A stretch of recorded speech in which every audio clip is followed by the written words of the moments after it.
Hey cookers, you know the feeling. Mom, I'm hungry. It's Tuesday at Where's dinner? 5:30 and you just a got minute, sweetie. home Let me rest. from taking the kids to soccer practice and you're absolutely exhausted from a hectic day. They're starving and so are you. Nobody wants to spend an hour slaving in a hot kitchen when they feel like that. You need dinner in 30 minutes. Here are 5 complete, delicious dinner ideas that can be cooked in 30 minutes. These meals are just what you need. We've got grilled pork steak with crispy, crunchy Parmesan zucchini and homemade, super creamy macaroni and cheese. And then classic meatloaf with crispy skillet fried potatoes, fresh tasty green beans, and a rich homemade brown gravy made from that meatloaf drippings. One of Karen's favorites is these nicely seasoned chicken and onions with cheesy broccoli and simple white rice.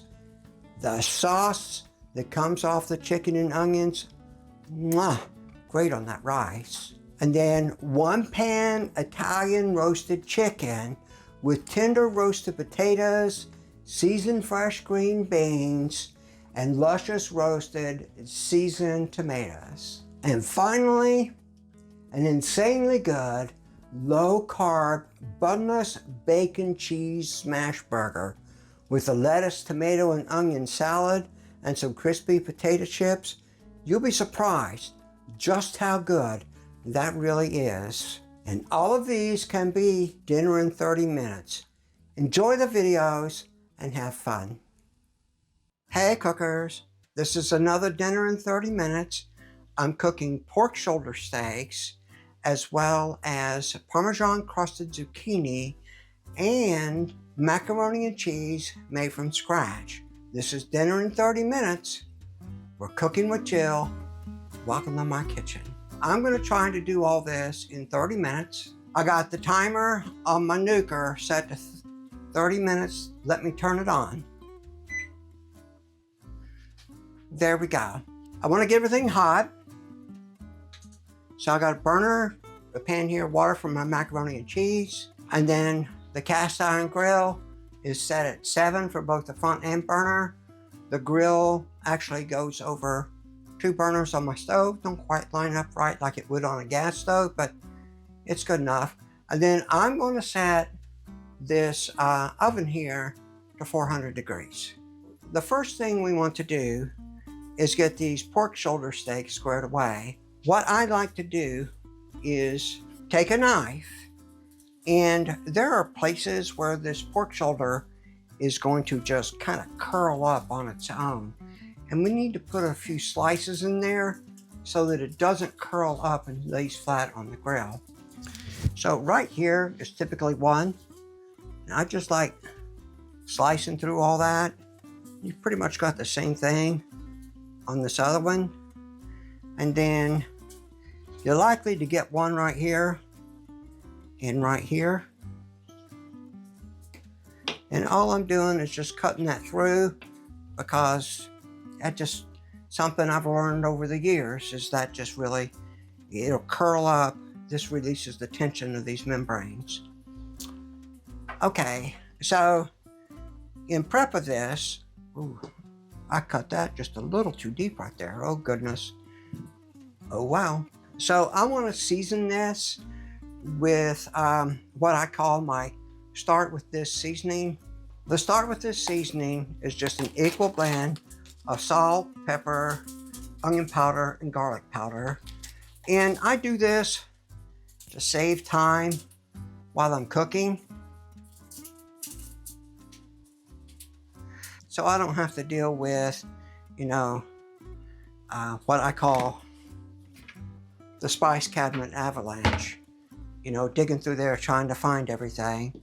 So what we want to do here is get the seasoning on here, and I'll just use my tongs and kind of rub it in, spread it out. Hopefully I don't have to wash my hands too much with this episode. Okay, and then I've got some avocado oil here, and I just want to put a light coating of the avocado oil in there. I just pour on the tongue, and then let the tongue here just kind of spread it out, give it a light coating. And now I'm going to turn them over and season, and all the other side. The oil's going to help it with sear nicely and not stick to the griddle. So let's just sprinkle some of this stuff on here. And I like to put a good bit on it. This pork really tastes good when you season it up nicely. And then I spread that out.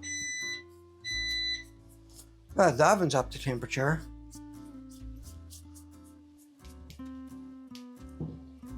And now, just put a little bit of oil on here. There we go. Let's set this aside a little bit. Those will cook pretty quickly, so I'm not real worried about that. I also want to make sure this grill gets nice and hot. So let's give it a few minutes to come up to temperature. Next, let's do our zucchini. I'm just gonna cut the end off of that one, the end off of that one.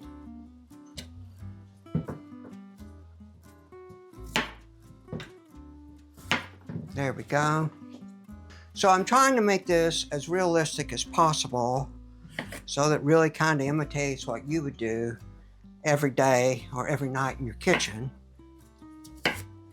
So I'm just cutting these things into spears, really kind of thirding each half like that.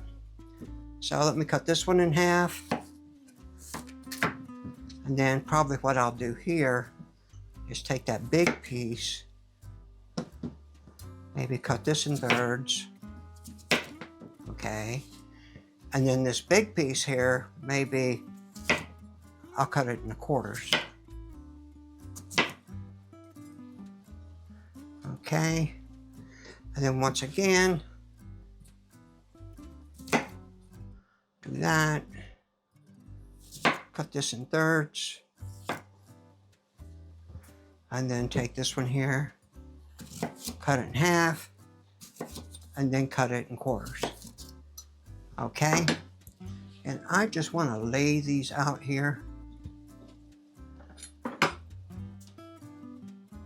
Really, I should have had the other bigger cutting board for this, but we'll be fine. The next thing we want to do is grate up some Parmesan cheese. Now, I really prefer using freshly grated Parmesan cheese for this. So let me set this aside. Now, I already had some grated Parmesan cheese from the last time I grated it. So I just keep it in the baggie to keep my Parmesan fresh. Let me grab my grater. And then I just want enough to be able to cover. Actually, I want to grate it on this side. I just want enough to be able to cover that zucchini. So let me just grate away. Oh, my water's boiling.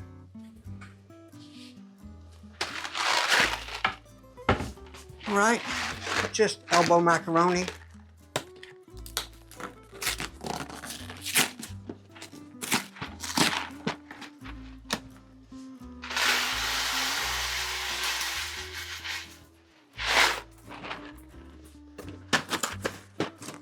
That's about a pound of macaroni. You want to give this a little stir. Let that do its thing. This griddle's starting to get hot. So now's when the fun start happens, because I got to turn this fan on or it's going to get smoky in here. Hopefully that's not too loud. So I'll lay one across here like that. And then I'll lay one across here like that. You want to hear that nice sear when you put it on there, okay? So let that go. I'm going to continue grating this cheese. That should be plenty cheese. Let me set this aside. Now,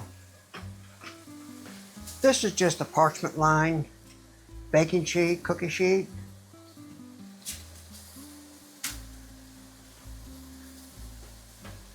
I put that aluminum foil underneath it because you can see here, this pan's gotten years and years of use. It's gotten a buildup of stuff on it. You got the zucchini on here with the skin side down and the flesh side up. Now you want to take your brush and just brush this zucchini with some oil. Once again, this is avocado oil. If you want to use olive oil, that's fine. There we go. It really just needs a light coating. So now I'm going to stir that pasta. So that's boiling pretty good. So now I'm going to take some of this, start with this, and I'm just going to, in fact, I'm not even using a spoon. I'm going to sprinkle it with my fingers. I just want a light coating of this stuff on here. That all is going to help this seasoning stick to this zucchini. It's also going to help the cheese stick with the zucchini. There we go. That's pretty good. I don't need this anymore. Well, those pork steaks are looking pretty good. All right, so now you just want to cover this, sprinkle this with some basil. You could use oregano if you want, or Italian seasoning. This will give us a nice flavor that will complement the Parmesan cheese. And now we just want to sprinkle this Parmesan cheese.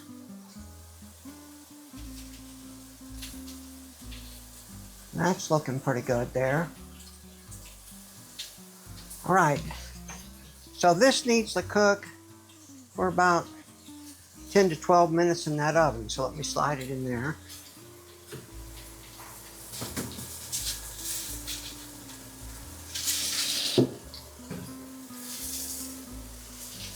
Stirring the pasta again.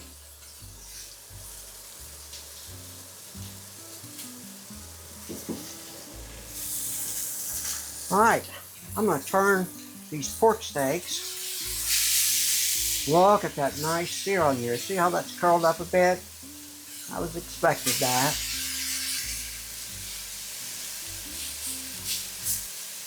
There you go. That looks really good. I like the way that looks, but I'm gonna have to turn this fan up because it's starting to get smoky in here.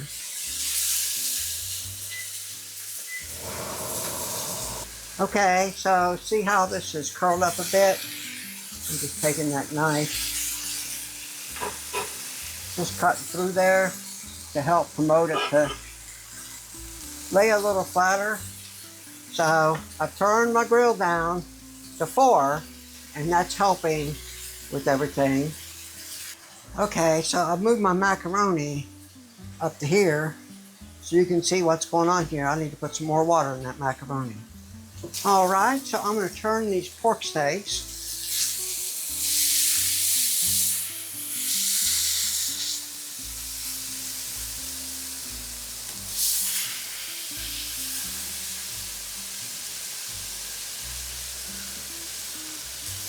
They're looking pretty good. So now I'm going to put this burger press on there. Help them lay flat and cook. Yeah, I put way too much macaroni in this pan. We got 5 minutes left, and this macaroni won't be done, and that'll be a problem. Let's take a look at the zucchini.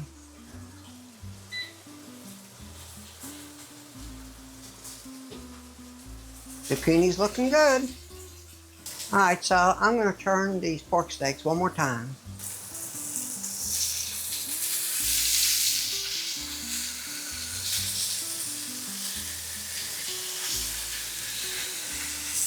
Now, I love the way those pork steaks look. That looks really good. Okay, so then pork steaks are done. I just turned the grill down to low. Let's check out one of these here macaronis.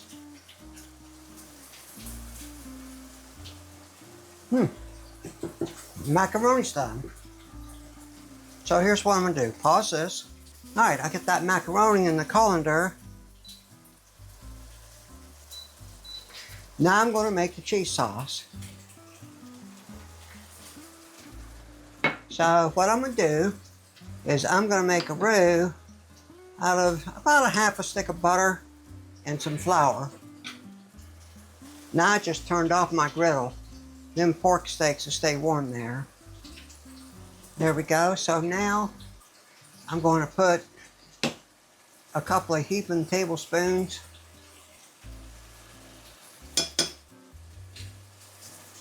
of butter in there, of flour in that butter. You just want this to cook a little bit. If you don't let it cook, it's just going to taste like paste. Let me add a little more flour to that.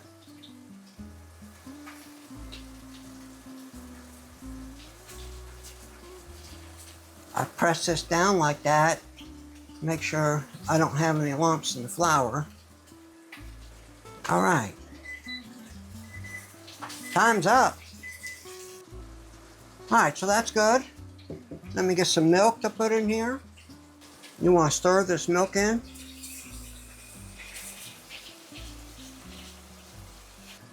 Just add a little bit at a time. There we go, see? You stir it or whisk it like that. Make sure you ain't got no lumps in it. Alright, now I'm gonna get the whisk.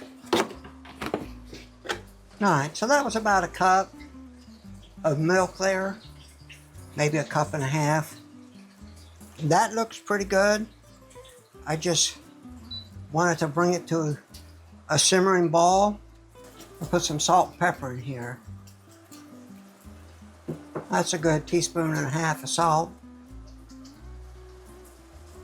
And about a teaspoon of pepper, maybe not enough. All right, that's about a teaspoon of pepper. There we go, so now we've got a nice cream sauce. Ooh, those zucchinis look good. In fact, I'll turn that off. Now what we're going to do here is add a couple of kinds, 3 different kinds of cheese. So this is some mild yellow cheddar. I don't need that whisk no more. Mild yellow cheddar. I'm going to put a handful in there. That's probably about 3/4 a cup of cheddar. Get that in there. And here's some white cheddar. Once again, that's about 3/4 a cup. And let's get that in there. We just want to stir this up. Let that cheese melt down in that cream sauce. And then, let's get this melted first. Look at that cheese all stringy in there. That looks really, really good. Lots of cheese in that sauce. And then I want to put about 4 slices of American cheese. I like American cheese in this because this American cheese gets nice and creamy, where the cheddar is not quite so creamy. And I just want to cut these, tear these into pieces. And you could use white American cheese, yellow American cheese. That's up to you. Let's let that melt. I can turn this fan off now, because that's not smoking no more. Just waiting for all this cheese to melt. That is a really nice cheese sauce right there. All right. Now I'll put some half and half in there. This half and half will just make it a little bit creamier. That's about a 1/4 cup. Maybe another 1/4 cup. There we go. That's the consistency of the sauce that I'm looking for. It's cheesy, it's creamy. Let me taste that. You can really taste that cheddar in there. That is delicious. All right, let me just fold in this macaroni.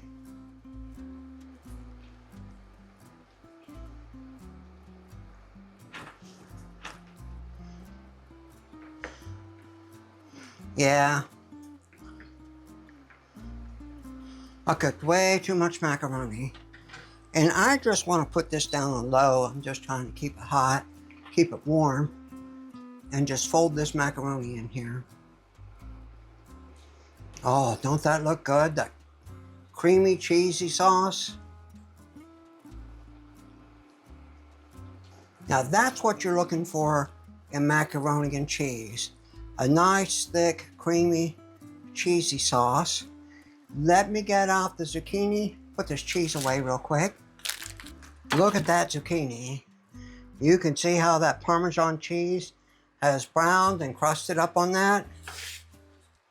That's absolutely gorgeous. Well, that's not too hot for the wood. Let me taste one of these zucchinis. Karen, you're gonna love the zucchini. And there we go. We've got grilled pork steak, homemade from scratch macaroni and cheese, and Parmesan crusted zucchini. Let's taste this pork steak. See, that's nice and done. Still juicy. You can see how juicy it is.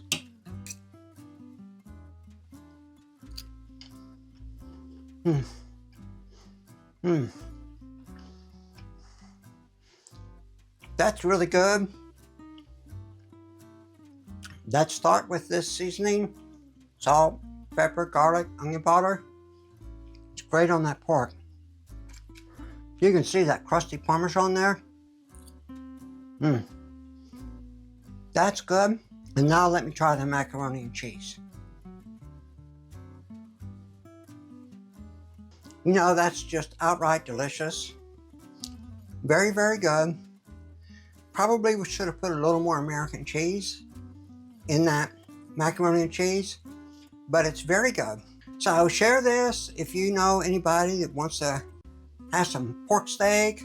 This was done in about 35, maybe 40 minutes. It'd have been done on time had I not cooked so much macaroni. Once that pot started boiling, put the macaroni in on time. So y'all have fun.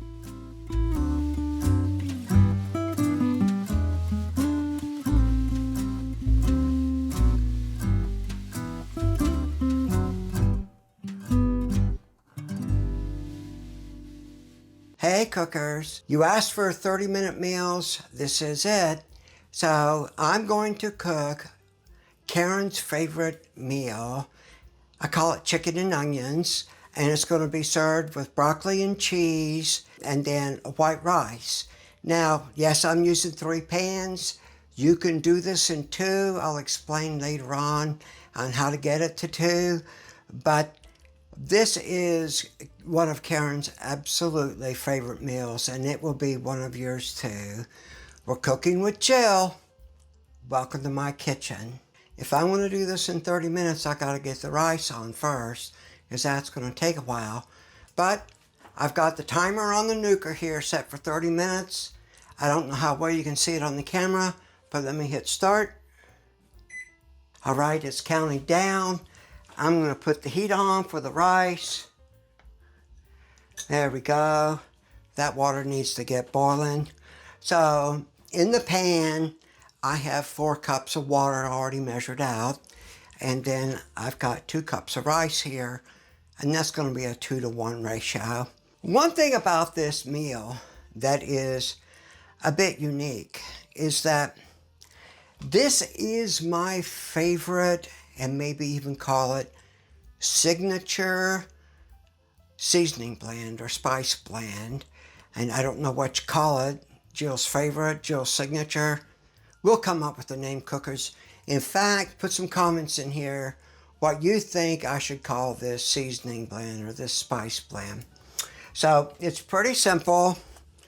Once again, I'm using my Chinese soup containers, 8-ounce container for blending my spices. And let's get this dead bird out of the way. And then I am going to put 2 tablespoons of salt. So 2 parts salt. Okay. And then 1 part pepper. And I'm not worried about exact measurements here. 1 part pepper. And then everything else is 1 part. But cumin is actually the star attraction for this blend. And we're going to put 2 parts cumin. In this case, they're tablespoons. Okay.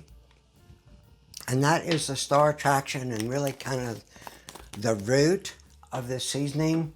Now, I normally would put a tablespoon of oregano in there, but I don't have a tablespoon, so that's about a half a tablespoon. Okay. And then onion powder, a tablespoon of onion powder. I love onion powder. It just gives this such a nice, rich flavor. Garlic powder.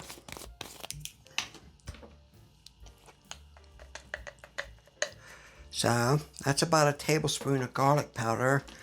And then smoked paprika. Now, the first time I used smoked paprika in this, Karen was like, what is that flavor? It's different this time. What is it? And this smoked paprika just really takes it to the next dimension. If you don't have smoked paprika, just use regular paprika, but this smoked paprika just does a really good job. But I'm only putting 1 tablespoon in there. That should do it. There we go. So, put this lid on here. Make sure it's on good. And then we're going to do the shake again. Shake, shake, shake. Shake, shake, shake. Shake your spices. Shake your spices. So I do it up and down, all around, left and right. There we go. So let's take a look at this. Let me put it down before I spill it all over the place. There you go. So that is pretty well blended. Hopefully you can see that on the camera there or there. That's pretty well blended. If you start running low on this, just add more to it. I mean, you've got 2, and everything else is 1 part. Okay, so I need to get this skillet hot. So I'm just going to take this thing and I'm going to put it on sear, press start. That's heating up. I've got 4 boneless, skinless chicken thighs here. And what I like to do is just cut each one into about 3 or 4 pieces. And they kind of unfold. So you see this? Let me move this one out of the way. See, they kind of unfold. And there's a natural seam right here. So I'm going to go right down that seam. And then you got this big piece right here. I'm just going to go right down there too. So there we go. We got 3 decent sized pieces of chicken out of that. So I'm going to unfold this one. Once again, you can see right here, there's a seam there.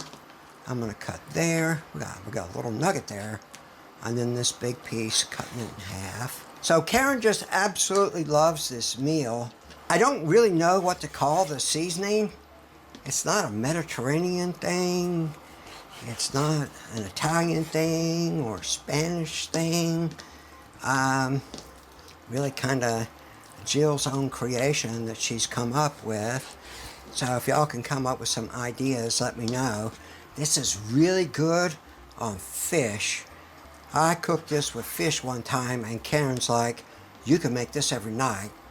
So she just went nuts with this on fish, this seasoning.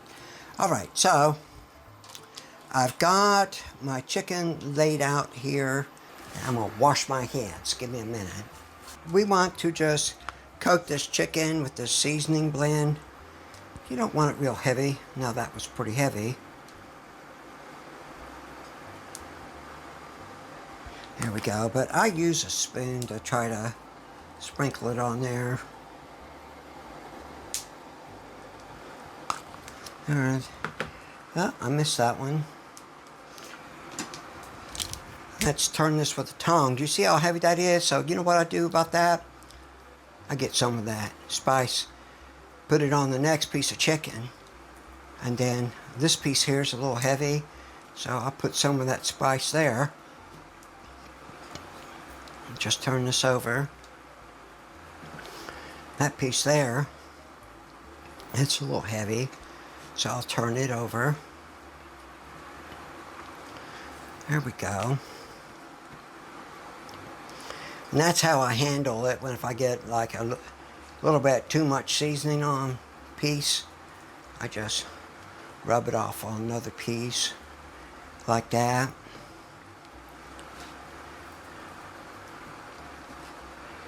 Okay, there we go. So this is getting hot.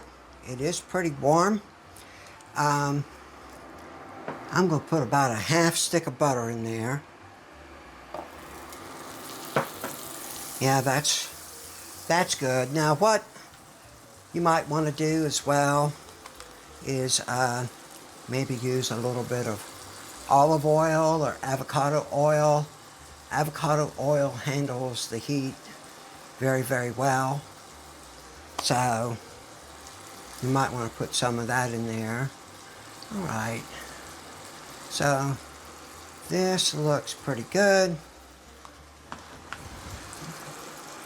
Let's get that butter in there.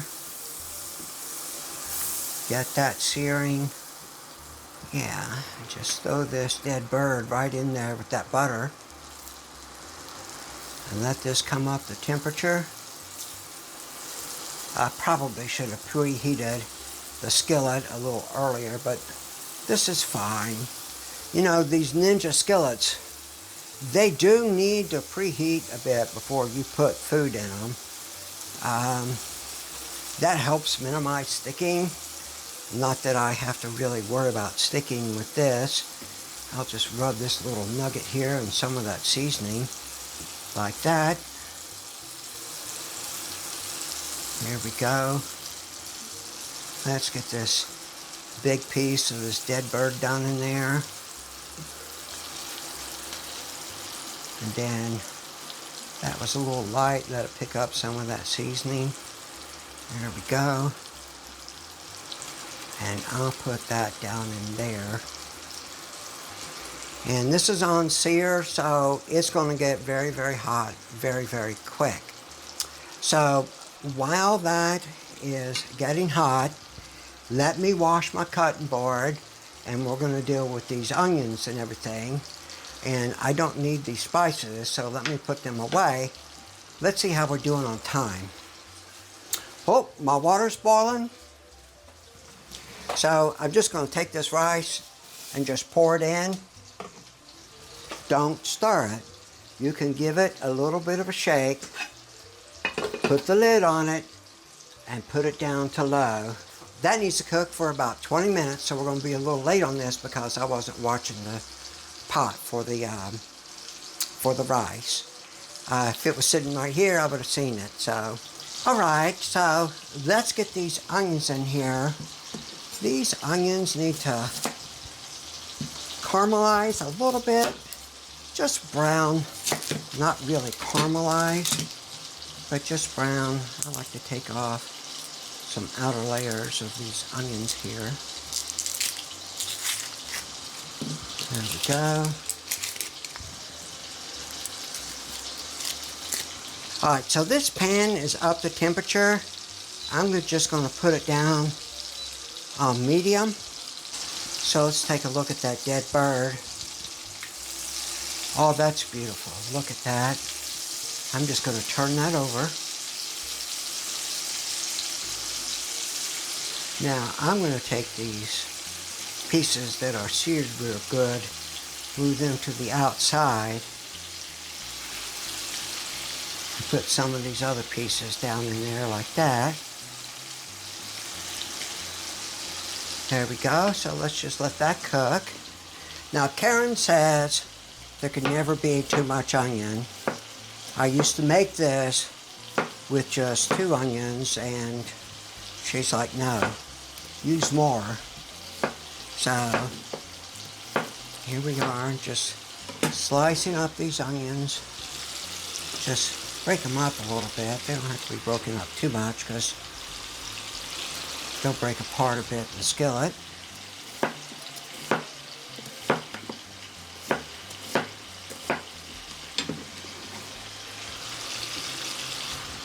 What kind of time? We only got 11 minutes left. Let's put these onions in here. Now I'm going to put this lid on here, and those onions will cook a bit. With this lid on here, they'll cook a little quicker. Alright, so now it's time for the broccoli and cheese. And it's really just very, very simple. Let me get this thing going. Press start. So when you run 2 of these burners on this cooker, it drops the wattage down quite a bit. So if you're on your stove, you wouldn't have to worry about it, but on this cooker, it drops the wattage down. In fact, I'm going to turn this temperature up there. So this is just a whole crown of broccoli. I've rinsed it off. I'm going to just cut this off right here. I don't really like for the stems. Some people do. I don't really care for it. So what I usually do here is I just cut there, and then I just break these into relatively decent sized pieces here. There we go. See, I'm just cutting there and cutting a lot of those, just getting that stem out of the way. Now you can chop this up and you can put it in there and you can eat it. Totally up to you. I like my broccoli in smaller pieces than most people, but I'm not going to cut them in such small pieces tonight. There's another half a stick of butter. I like butter. Who doesn't, right? Now I'm going to just let this butter melt here. Let's take a look-see at this chicken and onions here. So that is nicely browned on the other side, and you could see here how the juices are starting to release, and you've got all that seasoning from that chicken, the cumin, the garlic, the smoked paprika. So now my goal here is to get this onion down in those juices and let them start cooking. In fact, I think I'm going to put this on sear again to get these onions cooking. So they get down in those juices and they'll cook up nicely.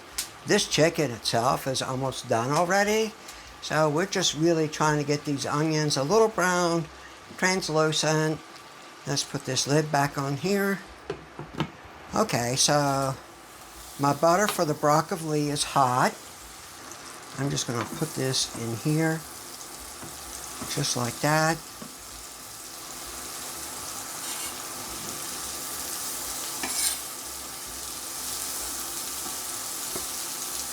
Now, what I generally do when I'm making broccoli like this is I'll take this lid,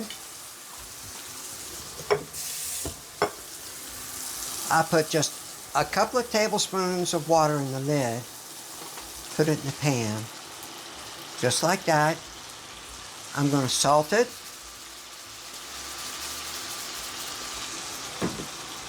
And pepper it to taste. I like to add just a little bit of garlic. You don't have to do that. Most people do not. And that really was just a little bit of garlic. I'm putting this lid on here. I just want this to steam. And it doesn't have to steam long. So my chicken and onions is going well.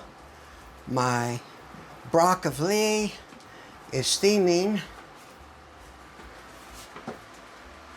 My rice is doing pretty good. I don't know if y'all could see this, but the rice in the pan there is nice. That's one of the things I like about these Ninja pans, is that's the clear lids you can see. And what I do to check my rice, I mean, I know I got my ratios right, 2-to-1, but I can just lean this sideways, and if I can see water coming out, then I know my rice hasn't soaked up all the water. This is actually almost done. Yep, I got a little less than 5 minutes left. I'm doing very, very well. Okay, let me stir this chicken. Yeah, see, those onions are just about ready. This is looking really, really, really good. I am liking this. Okay, see, that chicken is still very juicy. Right there. Okay, let's take a look at the broccoli. See, that broccoli just looks great. Just like that. It's brilliantly green. It's tender. It's not mushy. So here's what I'm going to do with the broccoli. This is 4 cups of cheddar cheese. No, I'm not going to use all that cheese.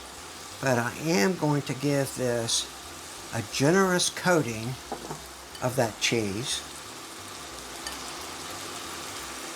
Okay, and we still got all that juice and butter and water and seasoning down in there. And then what I also like to do is just cover this with American cheese. Now, people ask, Jill, why would you put American cheese on here?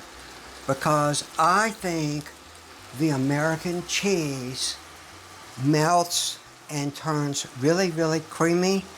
I am turning the heat off on this. That broccoli is done. And then with that steam inside that pan, it's going to melt that cheese. It's going to come out absolutely perfect. So, time to plate this up almost. You know, I said that this can be done in just 2 pans, one pan being the rice. So what you could do with this broccoli is, right as this chicken is just getting done and the onions are just getting done, put the broccoli right in with the chicken. Let it steam in the last couple minutes with those onions, and then put the cheese on top of that. We've had it that way several times. It's absolutely delicious. I'd say technically it's really just a different dish because the broccoli's all mixed in. But anyway, that's the way you can do this in just 2 pans. 30 minutes are up. Let's see if dinner's ready. Let me turn the fire off for the chicken.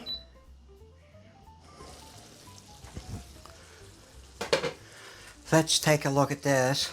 I did wash these tongs. Looky there. Those onions are just perfect. Came out just on time, like that. Let me grab some of this chicken here. Let me grab that piece there. And then, of course, I'm going to grab a bunch of these onions, like that. Because Karen says you can never have too many onions in this dish. So let's take a look at the broccoli.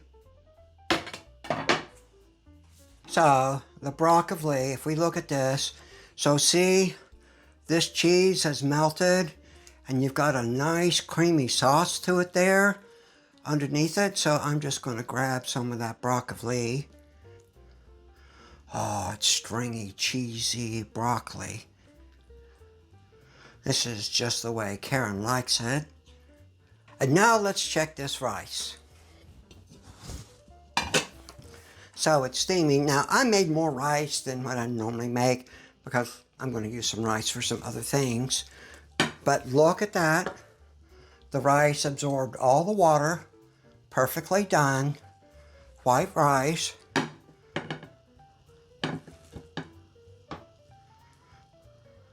So doesn't that just look great? You've got the broccoli with the cheese, the white rice with the butter, salt, and pepper, and then the onions with the chicken, and those spices. You love that seasoning, don't you? Yes, I do. Here, tell them how it goes.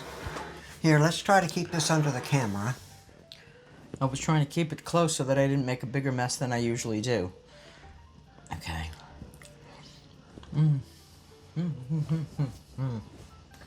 Good. You like that? I do. So, it was done right about 30 minutes. The rice came out perfect. The onions are nice and translucent. Perfect. It's got all that juicy stuff there with the spices in it. And then you could put some of that juice on the rice. So, if you know somebody that might like this, share this recipe with them because... It's very good. Yeah, this has become Karen's favorite meal. Am I correct? Yes. Yeah, she just absolutely loves doing... I'm in conference now. Excuse me, folks. All right, well, y'all have fun. Bye.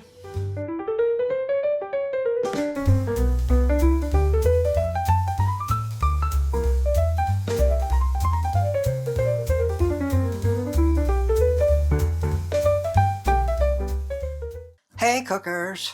This is going to be a meatloaf, and then I'm going to have some fried taters and some green beans with it. I'm going to be using my oven. I've got my oven preheated to 410 degrees. We're going to do this in 30 minutes. It might take a little more, might take a little less, but something like that. We're cooking with Jill. Welcome to my kitchen. All right, so I've got my timer set on my nuker, set to 30 minutes. Let me press start. All right, so that's working. And I'm trying to make this as realistic as possible, including the time to get everything out of the refrigerator. So I have staged this stuff so it's easy to get to. So what are we going to put into this meatloaf?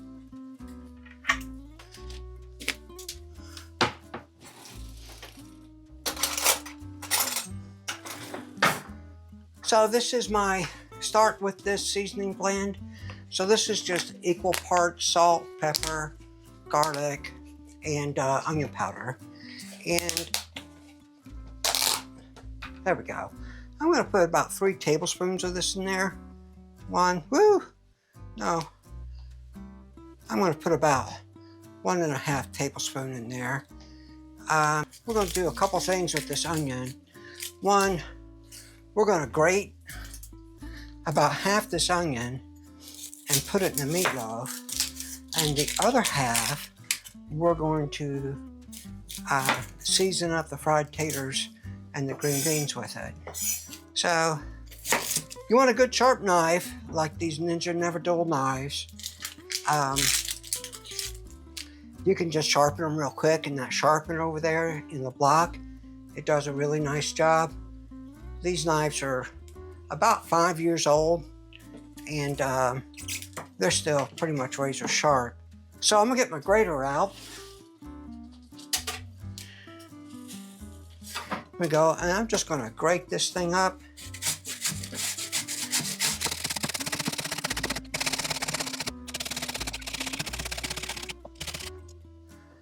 There we go. That's pretty good. Don't quite have half an onion there, but that's okay.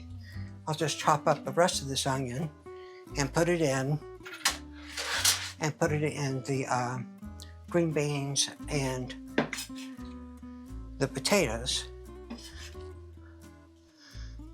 Let me chop the rest of this onion real quick.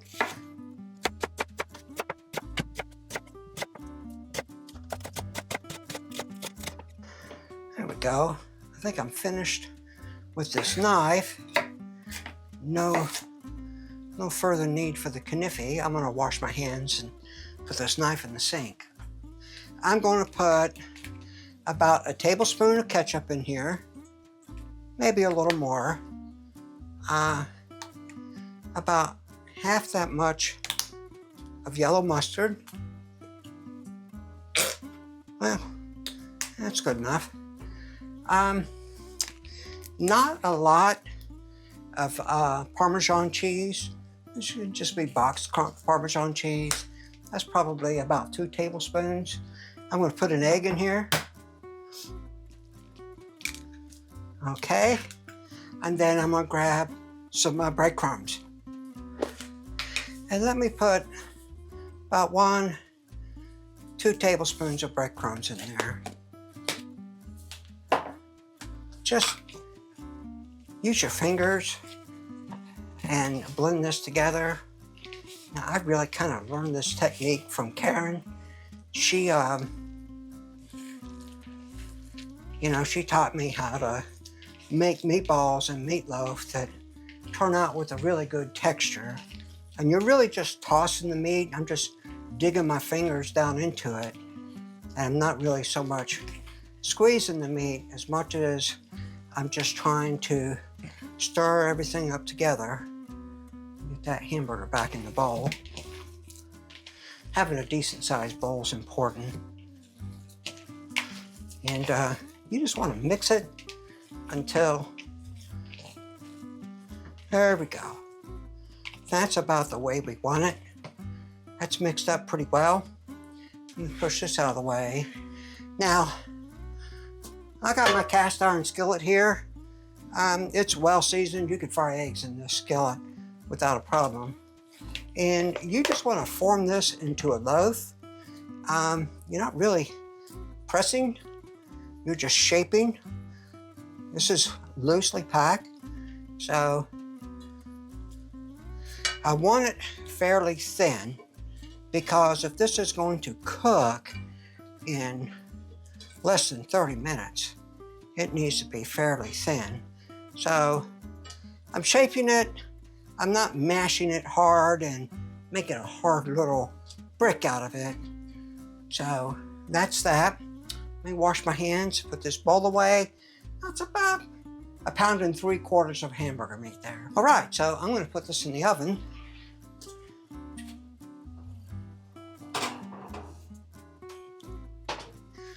We got 22 minutes, and if that thing's at 410 degrees, it should be pretty close to being okay.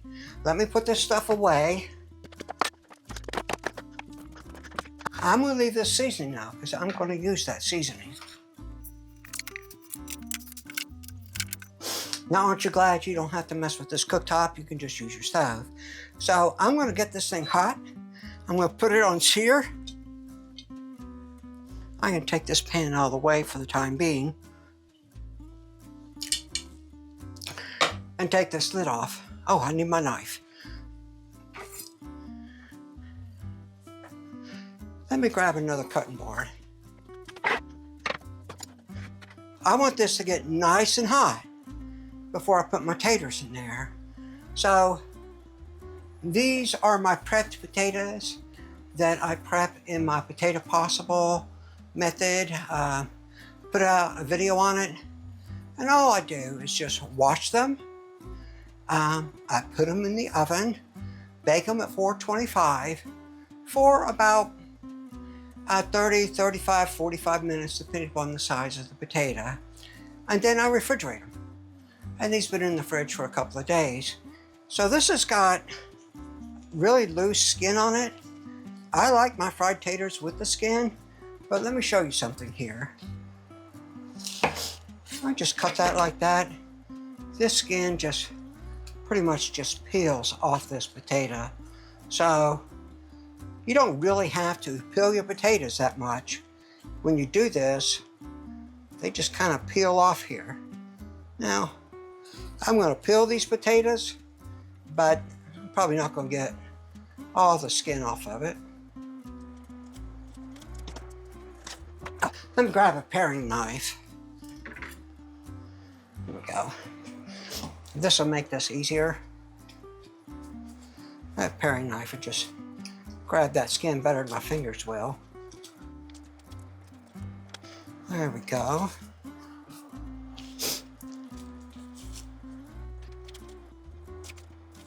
So, if you know somebody who wants to learn how to make a good meatloaf, frankly, like I said, Karen taught me how to make meatloaf. She does it better than I do. But if you know somebody that wants to learn how to make a good meatloaf and try to have dinner ready in 30 minutes, share this video with them.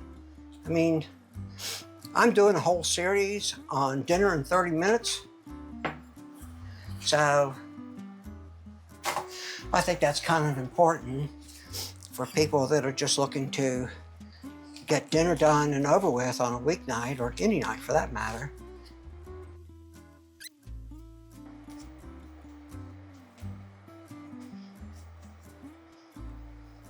There we go. They don't have to be perfectly peeled. That's fine. Like I said, a lot of times I just use the skins on them. All right, so this is starting to get hot. I'm gonna put some avocado oil in here. Avocado oil handles the heat pretty well. I'm gonna put about 3 tablespoons of oil in there. I might put some more in there. And then you gotta decide how you want these taters cut up. So basically, I usually just cut my tater in half about like that. Get this out of the way. And then come down here and just put it in chunks. The nice thing about these taters like this is that they're already cooked. So all we're trying to do is get them browned and crisped up a little bit. And that's potato possible thing here is what allows you to get these potatoes done in less than 30 minutes. Otherwise, you have quite a bit of time trying to fry up potatoes on a Tuesday night. So that's looking good. I'm gonna cut this in quarters. This is a thick piece of tater here. Guess I didn't need to cut that one in quarters. There we go. So now I can turn my heat down a little bit. Let me put it on 350. So that would be about 5 on your stove top, maybe 6. So I want this stuff to brown a bit. Let's season this with some of this. Start with this seasoning. You want them coated pretty good. Okay, so that's about 3/4 of a tablespoon. Sometimes when I play with this seasoning, the pepper makes me cough. I don't want to put that onion in there yet. I'm not even going to put any more oil in here.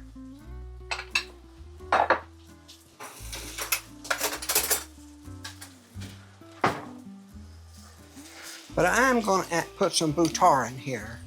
So butter is just going to make a nice flavor for these taters. So I guess that's probably a total of about 3 or 4 tablespoons of butter. I got these silicone utensils off of Amazon. They cost me like $25 or something. You know, that's not bad. They do really well at protecting my Ninja cookware. So you see the butter in here and the oil. Now these taters are going to soak up that butter and oil. All right, and they've already started to brown nicely. Now, I'm just going to put this lid on there. And in a few minutes, I'll put the onion in there. Now, you could also season this with a little bit of paprika if you want.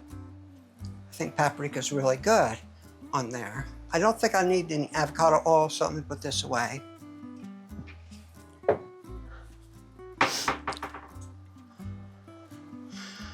Oh, we got 11 minutes left. Once again, I'm gonna put this on sear and get this hot. I'm gonna make some green beans. So this is just a bag of all these frozen green beans. And I'm just gonna dump that whole bag in there, like this.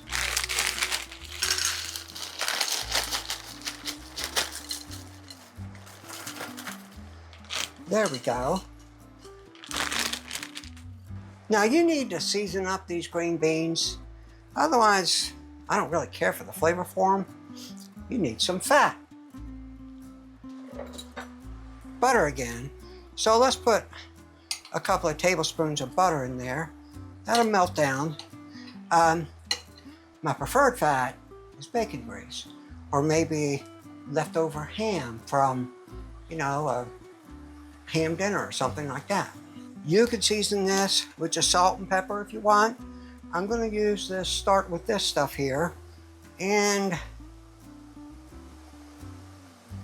that's about half a tablespoon. Okay, and I think I'm about done with that. So now, let me get some onions in here.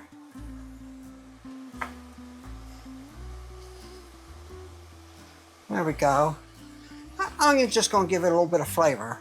Just another dimension of flavor along with that butter. So, now that I got that onion in there, what I want to do is just take this lid and I'm going to put maybe 4 tablespoons, quarter cup or so of water in here. There we go. Whoops, I spilt it on the cooker.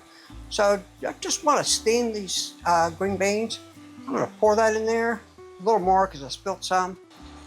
There we go. And I'm going to keep an eye on that. That's going to come and start steaming very soon. And then I'll turn the temperature down. But it's on sear to get it hot and up the temperature very quickly. These green beans won't take long to cook. All right, let's check these taters.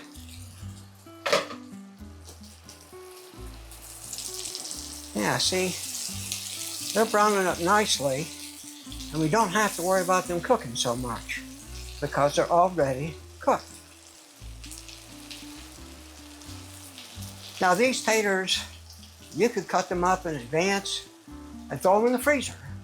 Using my potato possible concept or method or whatever, that makes making tater side dishes and weeknights very reasonable. So now I'm going to put the rest of these onions in here.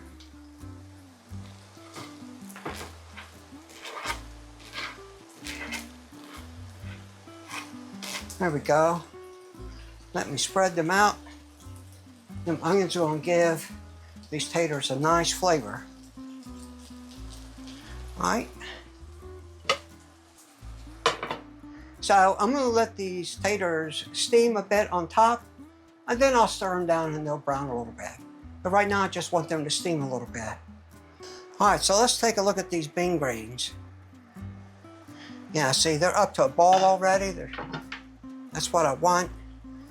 And I'm just going to stir this up a little bit so that butter gets down in there with all the bean grains and the onions and everything.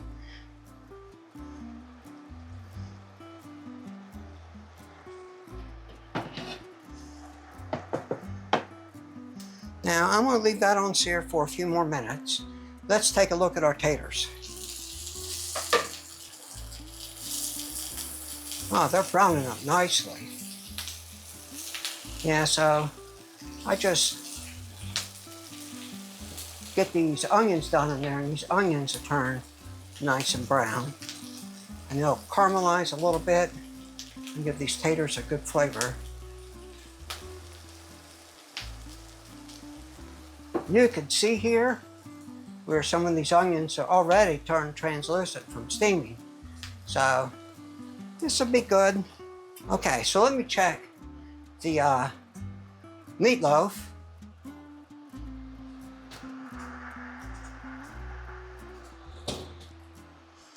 Meatloaf is looking pretty good. I don't think it's going to be done in 3 minutes.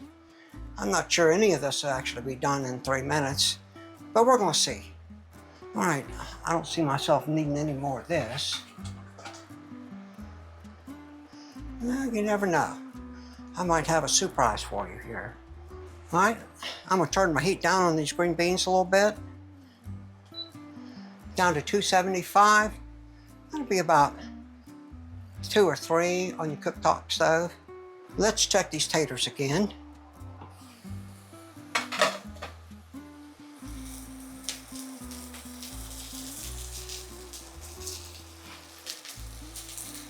Yeah, I told you they would soak up that oil. Soak up that oil and butter pretty good.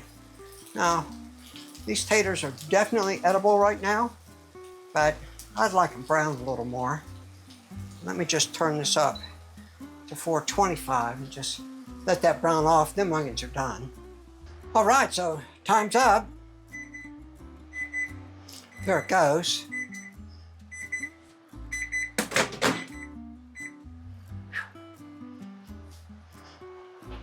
All right, so let's take a look at things here. Those taters are looking really good.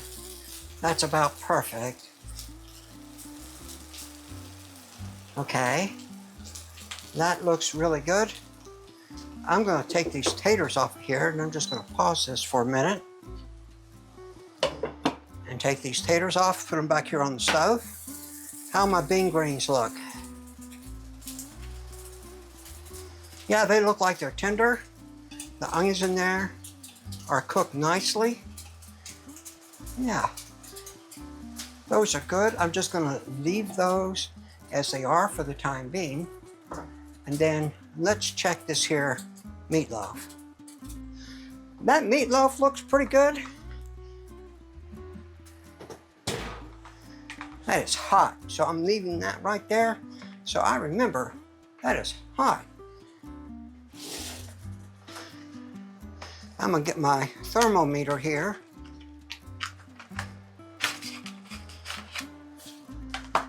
I don't see any blood coming out of it. It is nice and brown on top and on the sides. Let's see how hot this is in the middle. That says 135, so that's about medium for beef. 140.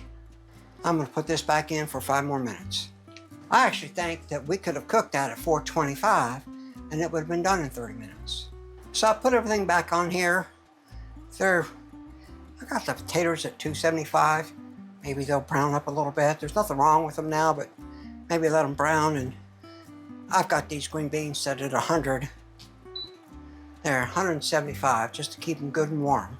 All right, so that's been 4 extra minutes, or a total of 5 extra minutes in the oven. Also bumped the oven up to 435. These taters did brown a little more here. So that looks good. I'm gonna pause this. Put that back here. Let me check that meatloaf now. So that is definitely browned a little more. Let me check it with the thermometer. I mean, that looks really good. 165, 167, 168, 169. That hamburger's done all the way through. 180, 190, 165. Yeah, that hamburger's done. So once again, I think if I'd have put that in at 425, it'd come out just fine in 30 minutes. Let's see if I can put this meatloaf over here on this platter in one piece.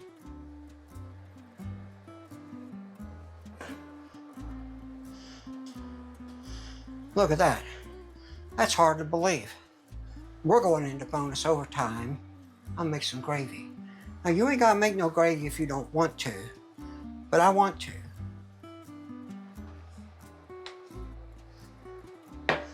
I'm just gonna use them drippings right there, and I'm gonna turn this back on, and I'm gonna put that at 375. Grab me some flour. So you can see that's come back up. That's actually a bit too much oil, so let me pour some of that off. Got a little metal bowl here, stainless steel bowl. It'll be fine.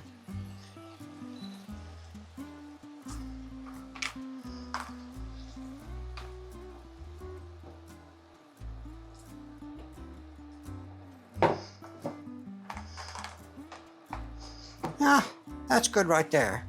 Let me set this aside. So this cast iron skillet is still very hot. Stir this up, get that hot again. Now see all those drippings and everything in there from that meatloaf? That's gonna be good flavor. So get that close to here.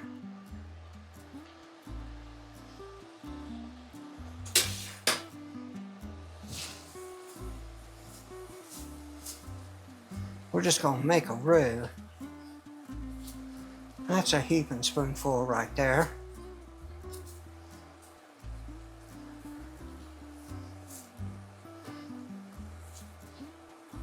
You know, I'll put the rest of that oil back in here.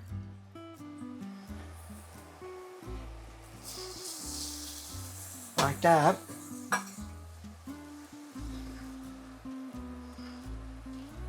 And we want that to cook just a little bit.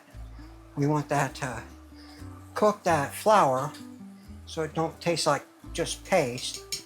And I'll put another about half a heaping spoon in there.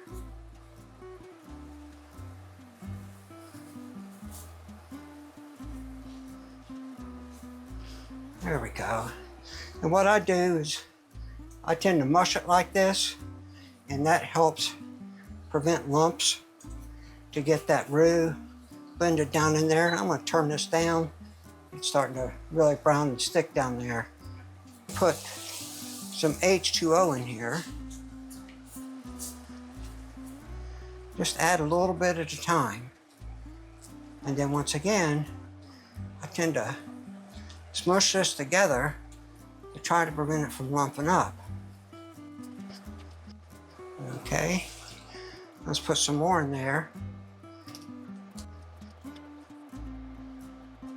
You could use a whisk. In fact, I probably should, but I don't. I just keep doing this. Just try to scrape that bottom, get that good brown stuff off the bottom. Yeah, that brown stuff's gonna add flavor to this gravy. Maybe a little more water here. That may have been too much. Once again, you could whisk it, or you can just do this. Oh, this gravy's gonna be just about right. So, I'm gonna put some of the start with this in there, season up that gravy a little bit. There we go. So that was almost a tablespoon. I might put another half a tablespoon or a little more in there. Now, this is what my mama always did. Some kitchen bouquet. So you put about a capful of this kitchen bouquet down in here. So it really just adds a richness, a nice caramel flavor, nice brown caramel color, and a nice rich flavor to it. There we go. I'm gonna turn this down on low. Now all I'm trying to do with this gravy is just get it mixed up real good. I'm gonna taste it in a second. Now you want that gravy to simmer. Yeah, see, it's starting to get most of that stuff off the bottom of this skillet. And that's adding flavor to this gravy. And that gravy's pretty smooth. And that's just pieces of that meatloaf down in that gravy. Let me grab a spoon, taste this gravy.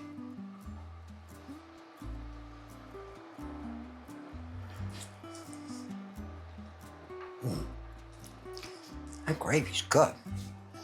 It's really good. I don't think I'm gonna put anything else in it.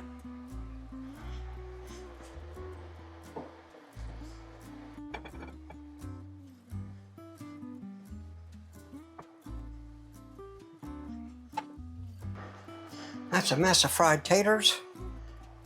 And now these green beans along here.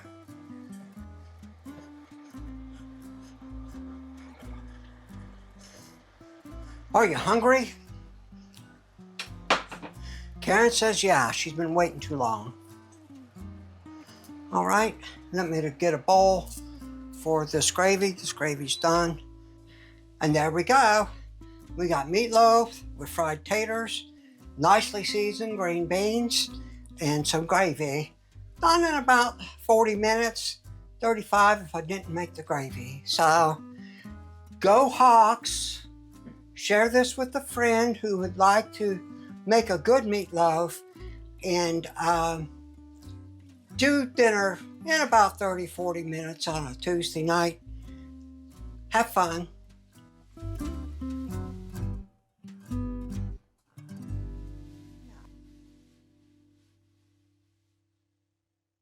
Hey cookers, this is going to be a fun one.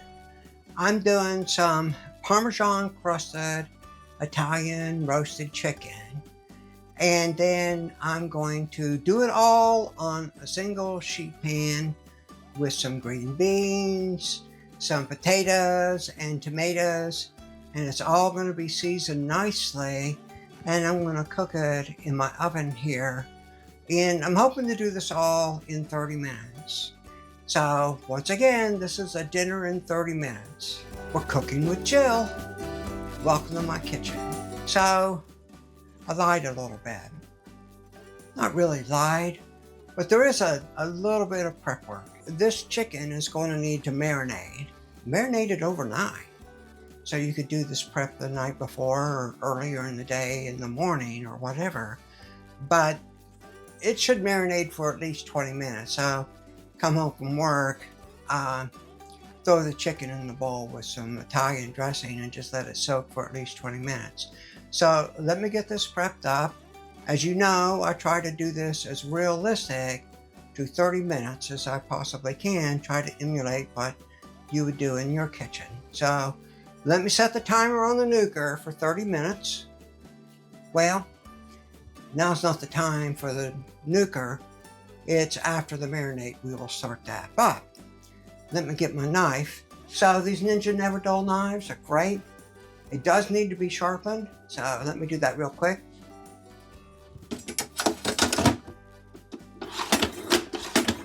Alright, so just 10 swipes or so with that thing there, and this thing's really sharp. All I'm trying to do with this is really just trim some of the excess skin and fat off the chicken. So the chicken processors leave this excess skin and fat here so that they can charge you extra. You know, if you want the skin and fat, leave it there. So I'm just gonna trim that off like that. That's good. There we go. Let me take a look at this one. That one's good already. So we got a little extra here. Let me just trim that off. See, a sharp knife just makes that so much easier. That's good. And then got a little extra here. I'm just going to trim that off. Let me wash my hands. I'll be right back. So really all we're going to do is marinate this chicken in Italian dressing. I got myself a nice bowl here. I'm going to take a cup of Italian dressing. Let me get a measuring cup here. Okay. And just measure out about a cup here.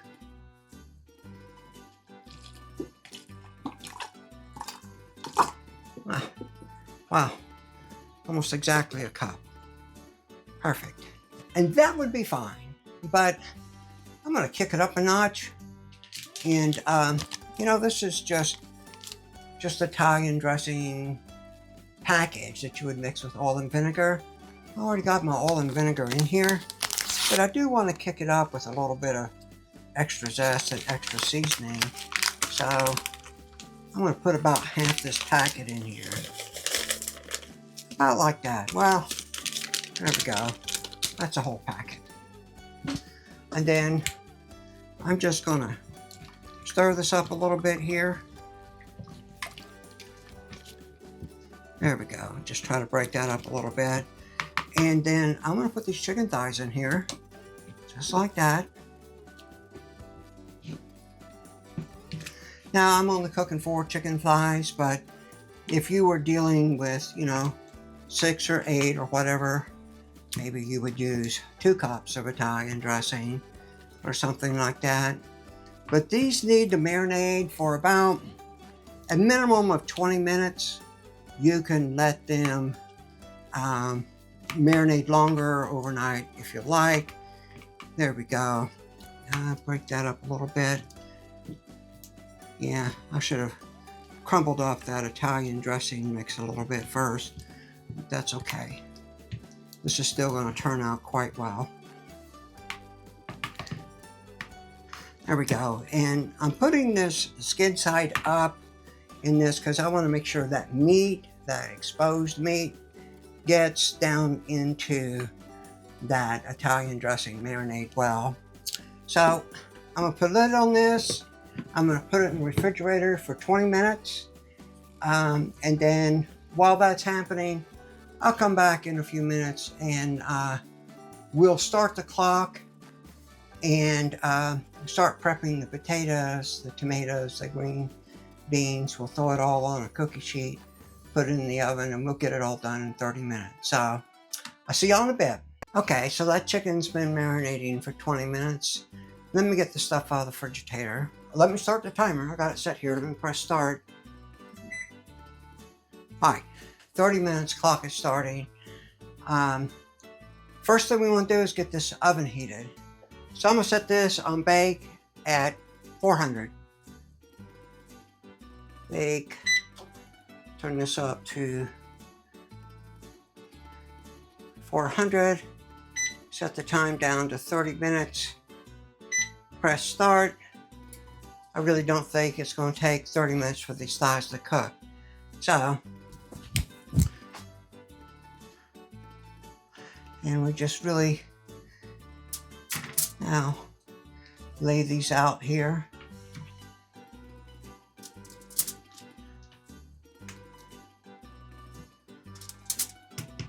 Just like that. There we go. So maybe what I'll do is spoon a little extra on top.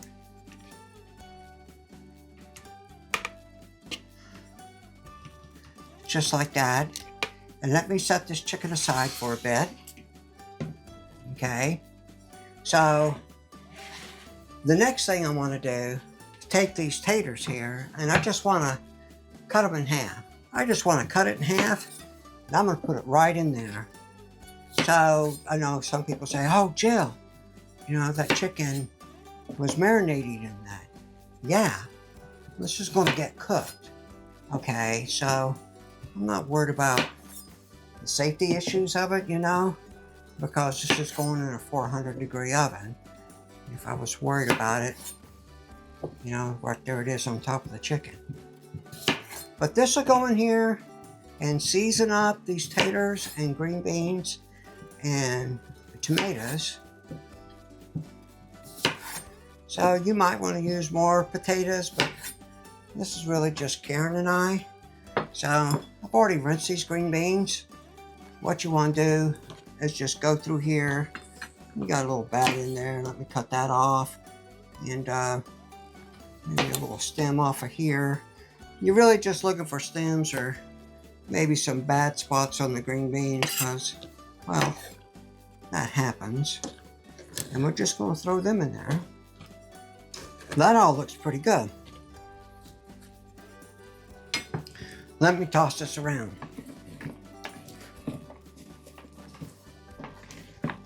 You really just want to get this stuff coated with that dressing well. There we go. Let me move this cutting board out of the way. And now, you just want to lay this out on the tray.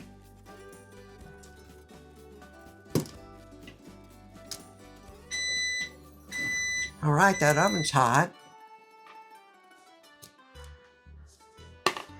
There we go. Let me clean up my mess just a little bit.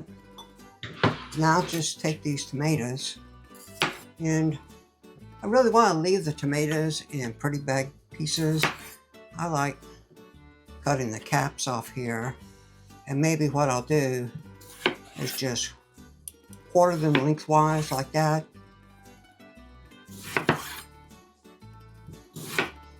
And then I'm going to throw these tomatoes back down in here. This is fine. I just want a little bit of that dressing on there.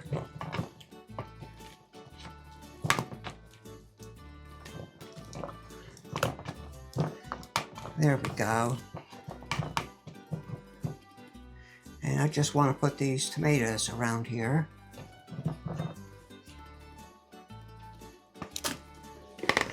All right, so now I'm going to put this in the oven, 400 degrees.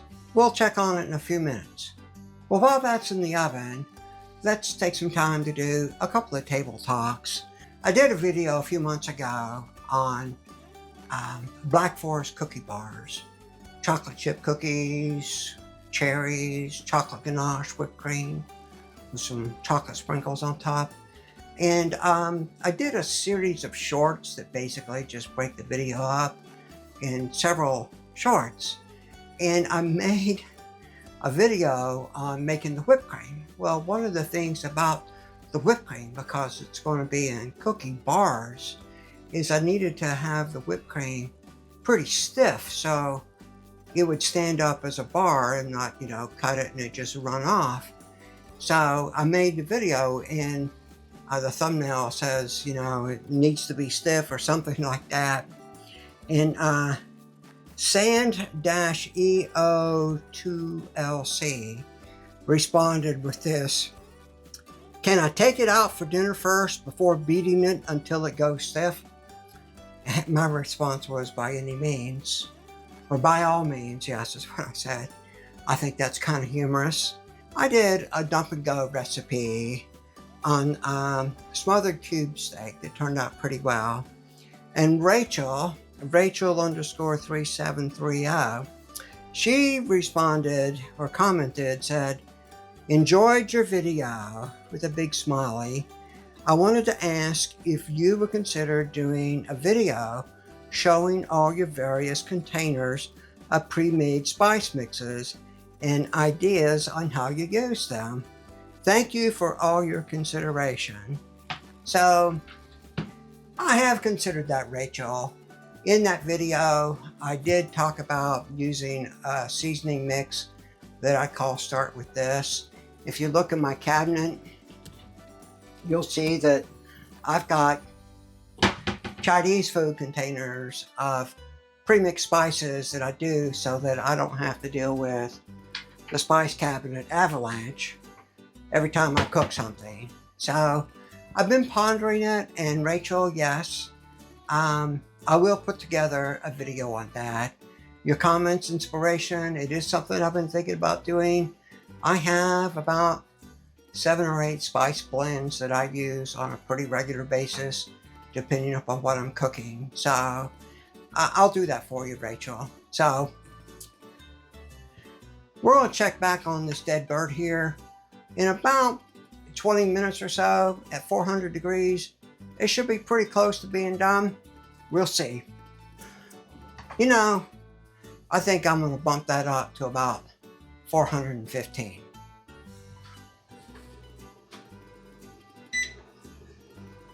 Alright, so that chicken's got about 4.5 minutes left. And what I want to do is put some Parmesan cheese on top of it real quick. Alright, so time's up on the 30 minutes. I should have grated the cheese while ago, but that's okay. I like using fresh Parmesan cheese for this. So I just got a block here, and I'll just use this fine grate. Got it upside down here. Here we go.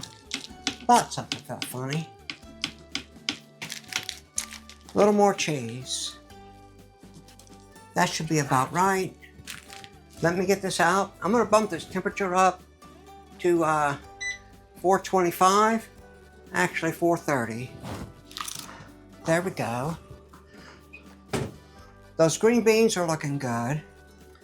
And we'll do a quick check here. 142, 143, 147, 149, 148, 152, 150. So that dead bird's almost done. I'm just going to sprinkle some Parmesan cheese right on top of this chicken, like that.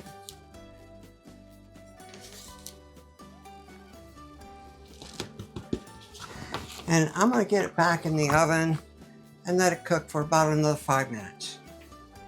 Okay, so I set my timer to 5 minutes. I think that dead bird will be done in 5 minutes. All right, so that dead bird's about done. Yeah, looks that way. So let me get that out of there, and we'll check the temperature, see what it looks like. Oh, now that looks really, really good. That Parmesan is melted nicely. So let's take our thermometer here. 168, that's done. 173, that's done. 164, that's done. 162, 165. So we want to let that chicken get up to 160. So this dead bird is done. So let me plate some of this up and see what it looks like. Let's grab this thigh right here. Okay. Put a mater on here. Maybe grab another mater and some taters here. And some green beans. Making a mess, Jill. And let me grab some green beans here. All those green beans look really, really good. I think I'm gonna put another piece of chicken on this plate. About like that. And maybe throw a couple more of these maters on there. So that looks really good. Let's try some of this. Let's see. Just grab a piece of this dead bird right here. So share this video with your friends. I think you might be interested in something like this. Look how juicy that chicken is. Just beautifully juicy there. Oh my God. Maybe my head was in the way, but see, look how beautifully juicy that is there. Just really juicy. This potato, that's fork tender.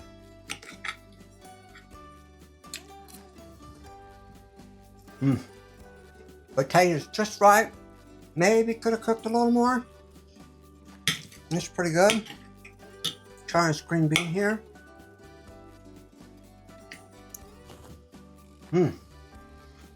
Green bean still has a little bit of crunch. That Italian dressing on there really made it nice. Now let me try this mater.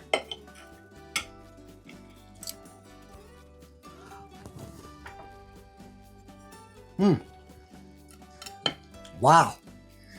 That tomato cooked with that Italian dressing just really brought it out. I'm glad I put that extra pack of Italian dressing in there. I hope you enjoyed this. There'll be a link to another dinner in 30 minutes video at the end of the screen. Share this with a friend. Have fun. Oh, this chicken is just like really moist and delicious. Love it. I think that chicken will be dead. I think that dead bird will be done in 5 minutes.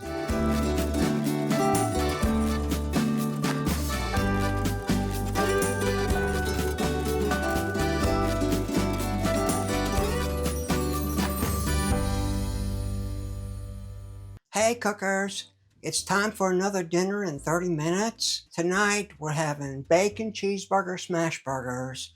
They're absolutely different, but there's a twist on these, and you'll see. We're cooking with Jill. Welcome to my kitchen. As I said, dinner in 30 minutes. I got the timer on my nuker set for 30 minutes. Let me press start. There we go. All right, so it's a bacon cheeseburger, so I need to cook some bacon real quick. As you know, I try to make these videos as realistic as possible as to what you might do on a Tuesday night, trying to get dinner ready. and actually trying to get everything done in 30 minutes. So reaching into the fridge and all that is part of it. This actually isn't the best looking bacon I've ever seen from Aldi's, but we're going to use it. We're going to put 4 slices of bacon on here. Yeah, I'm just going to fry up that bacon right here on this griddle. There we go. I'm going to set this bacon aside and wash my hands. Alright, so that's pretty hot. I'm going to turn that down a bit. That's some awfully lean bacon right there. Making the burgers, you just want to take some hamburger meat. You want to keep it pretty loose. And you want to make it up into relatively small balls. I'm not trying to press it. I'm not trying to crunch it down. You want to keep the hamburger meat pretty loose, but you do want to shape it into a ball.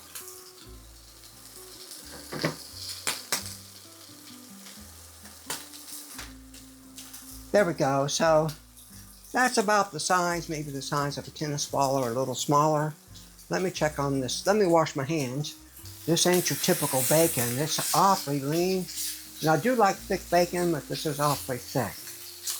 All right, so we're good with that.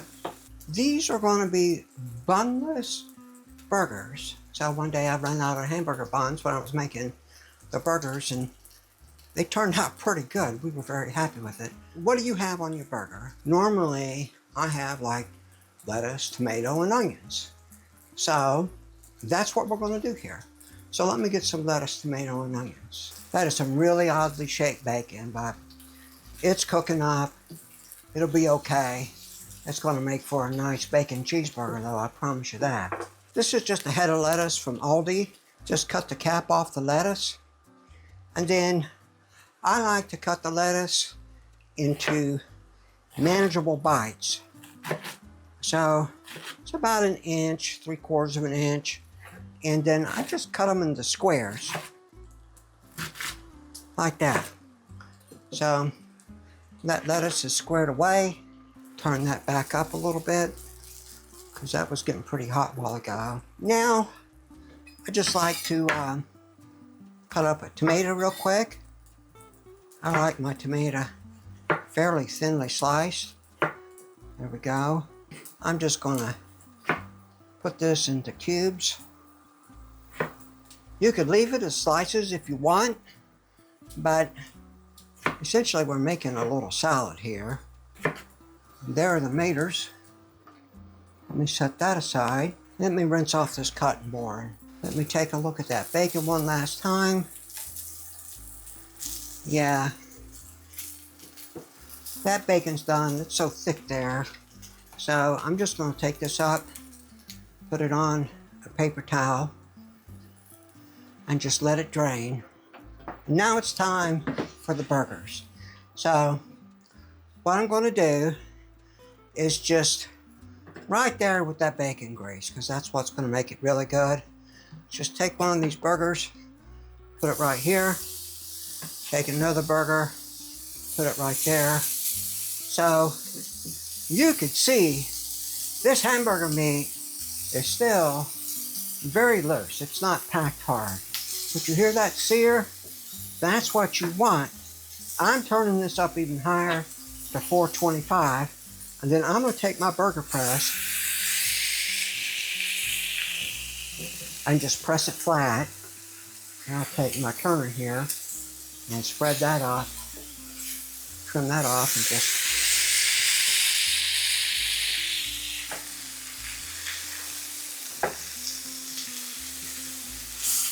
there you go. So those are going to cook very, very quickly.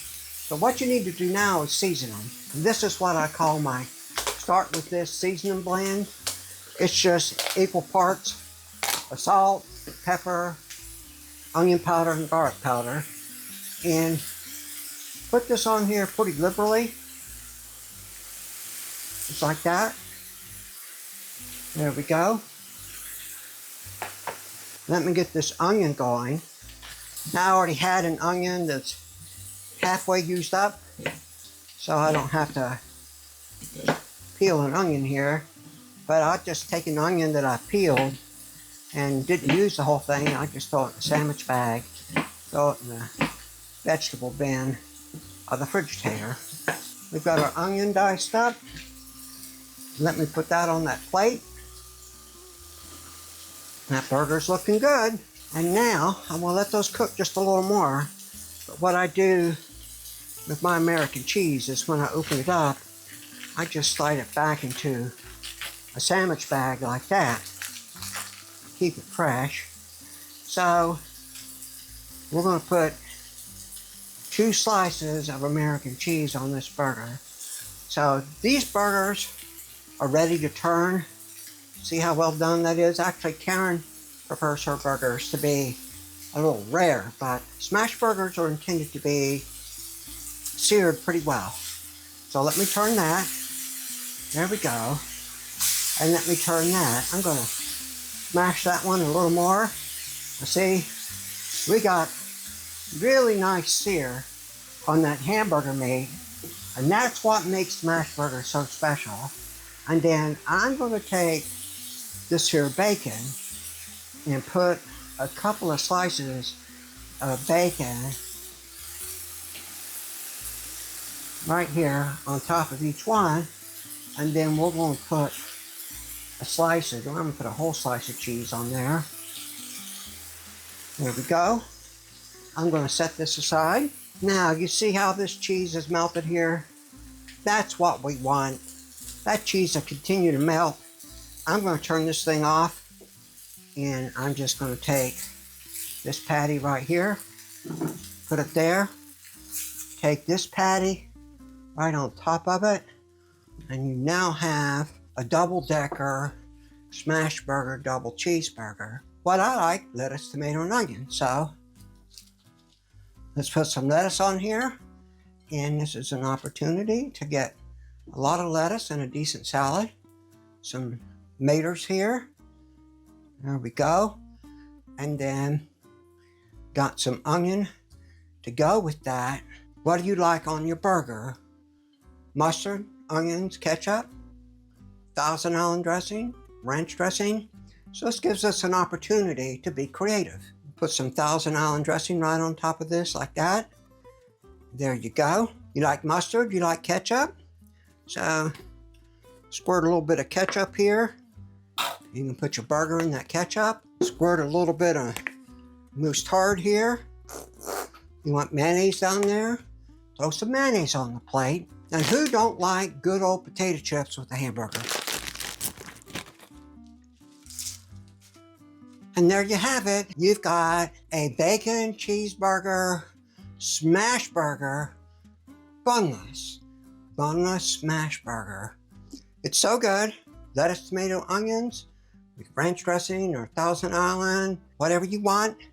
Some condiments for your burger and potato chips.